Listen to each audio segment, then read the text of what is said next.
আবার একটি নতুন রেসিপি নিয়ে আপনাদের পাশে চলে এলাম। মুরগির মাংস, আলু, টমেটো, ভেন্ডি আর বেগুন দিয়ে রেসিপিটি শুরু থেকে শেষ পর্যন্ত দেখবেন।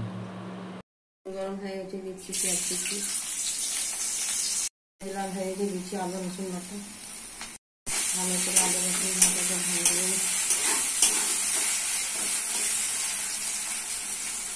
রসুন লাল হয়ে গেছে, দিচ্ছি মশলা, হলুদ গুঁড়ো 1 চামচ, লঙ্কা গুঁড়ো 1 চামচ, জিরা গুঁড়ো 1 চামচ, ধনে গুঁড়ো 1 চামচ, লবণ 1 চামচ।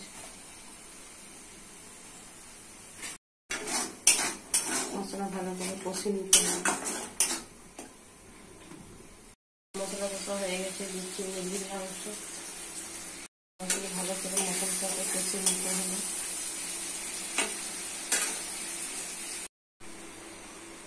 মাংস কষা হয়ে গেছে, দিচ্ছি টমেটো কুচি, টমেটো দিয়ে ভালো করে মাংস কষে নিতে হবে। টমেটো সিদ্ধ হয়ে গেছে, দিচ্ছি কুচানো সবজি,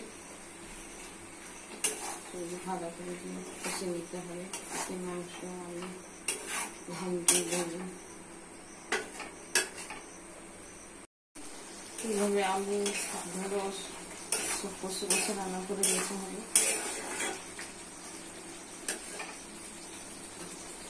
দিয়ে দিচ্ছি ঢাকা, কষা হয়ে গেছে, দিয়ে দিচ্ছি জল,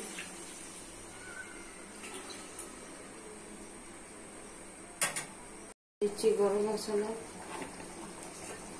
হয়ে গেলে নাম করে দেখাচ্ছি। রেসিপিটি রেডি হয়ে গেছে। কত সুন্দর, কত টেস্টি। বাড়িতে করে খাবেন, পরিবারকে করে খাবেন। সাবস্ক্রাইব করবেন, সঙ্গে থাকবেন, পাশে থাকবেন।